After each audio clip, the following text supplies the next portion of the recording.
alumni, as they say. A winner of X Factor, actually. He's back with a brand new album, Time to Be Alive. Good morning, Matt Cardle. How are you? I'm very well, yourself? I'm great, thanks very much. Thanks for talking to us. It's great to have the chat. We're all very excited. Brand new album, Time to Be Alive, 27th of April. Are you excited, back with a bang with a brand new album? I am. I mean, I'm as nervous as I would be every time I'm releasing anything, as anyone does is releasing anything. There's nerves and excitement, especially as, this has been 4 years since I've released an album, so a lot has gone into this, writing-wise, and, there's been a lot of build-up coming for this point, so, here it is. Here it is. And the lead single, Desire. So tell us about this, because it's kind of a new sound for you. Yeah, absolutely. I think after 3 albums in 3 years, I was kind of burnt out, and I didn't want to just do another album like Porcelain or The Fire or even Letters. I wanted to do something totally different.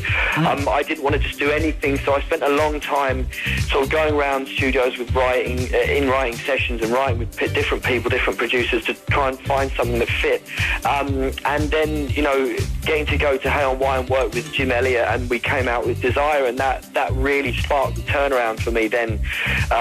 With the new sound, and also I've been producing a lot of the last 2 albums previous to that, so that kind of relinquishing control over something. To be fair, I mean, I can produce a band, that's not a problem. I've always played in bands and stuff, I know what I'm doing, but I can't make a pop album. You know what I mean? So I really wanted someone else to take the reins, and Jim Elliott was just the absolute right person for that. Okay, and lyrically, this album, you're being very honest. Apparently, you're going to be talking about all the things you've gone through, because you went into some dark places over the last 4 years. So was it hard for you to be honest about it, or did it make actually the whole thing easier, maybe cathartic? No, it was cathartic. I think with any album that I've come out with, or anything that I kind of write about, I'm not the kind of person to do it, to knee-jerk write for I don't get off the phone to my girlfriend after splitting up with her and jump in the studio with tears in my eyes, grab the guitar, start crying and writing, and that's not me. It will always, I need to process things, and especially something as big and as dark as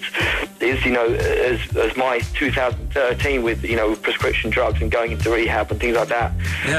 It was very much, I wanted a real clear head to think about it, and I wanted to to suss out what really went wrong and all that kind of stuff. But there was some writing from the moment as well in the album. There are some songs that are about the journey down as well as the journey up. Yeah. Do you think as a society that we're burying our heads a bit in the sand? Because if I look at it, like recently I heard about Ant McPartlin, and if I seen an interview with you where you said lots of multiple stars who's struggling with prescription drug addiction. Do you think it's something that we're ignoring a bit in society? I think personally, yeah, we are. Or maybe not ignoring it, but just not giving it a shining enough light on it, perhaps. We've lost so many people over the years: Anna Nicole Smith, Heath Ledger, Michael Jackson, Prince, Tom Petty, all. And yes, there has been some tragic cases recently, Chris Cornell with suicide, but this isn't intentional. People, like I say, the Michael Jacksons of the world, they don't want it. I can't speak for anyone really. A lot of this death is unintentional because it's just a lethal concoction. Benzos and alcohol, Valium and alcohol, all that sort of stuff.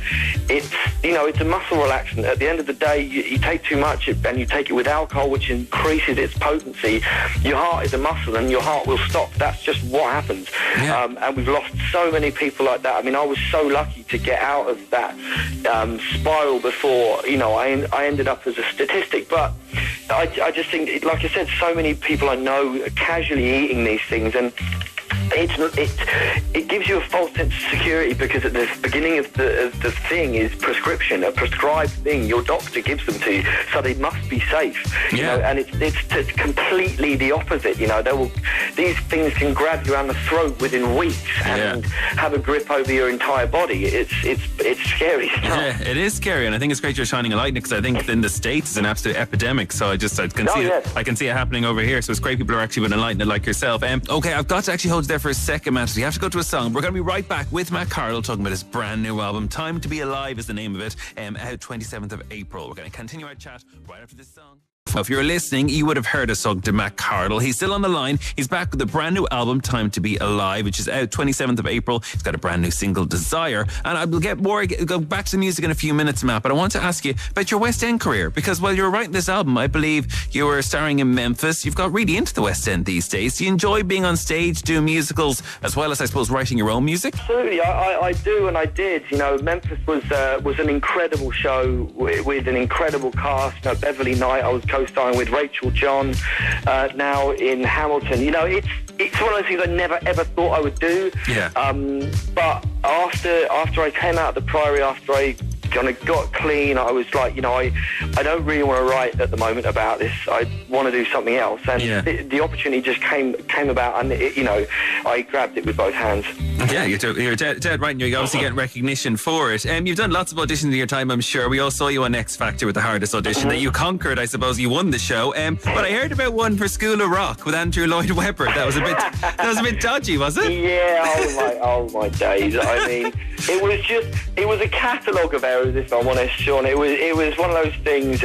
I was told one thing, they were expecting another. I turned up, and instead of doing the sensible thing when you're dealing with a room that contains Andrew Lloyd Webber, you don't open your mouth. You go, I'm terribly sorry. Look, I was told not to learn the song. I don't know it. But instead, I tried to sing a song that I didn't know, and ended up sounding like that crazy guy from Police Academy. It was really bad. And But I'm sure as if you're auditioning your whole life, it's just put it down to another audition that didn't quite go right. Exactly. Of course, as I said, you did win the X Factor, and it's the same year as One Direction. So I was wondering, what do you make of the guy's solo work these days? Do you have a favourite? And did you stay friends with them at all? Yeah, I mean, we stayed in touch, you know, periodically. I speak to Harry more than I speak to the others. You know, I think, and I mentioned it to someone earlier, you know, the days of Take That, I mean, for one, I think One Direction pushed the ball a bit further than Take That did. I mean, I think they became a bigger band, you know, whether people would like me to say that or not. They did. They became a bigger, more successful band. But also in the days of Take That, you didn't have Instagram, you didn't have Twitter, you didn't really have Facebook. So what they've managed to do with the guys is, on their journey to being the biggest band in the world, they were individuals at the same time.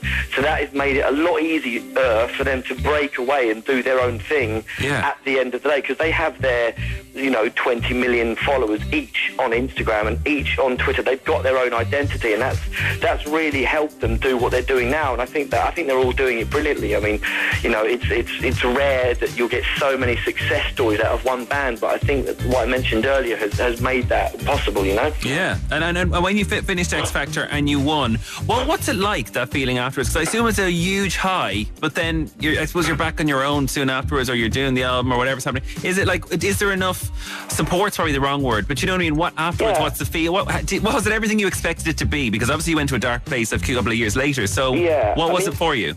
Yeah, I mean, it was absolutely everything and more, and everything in between, you know.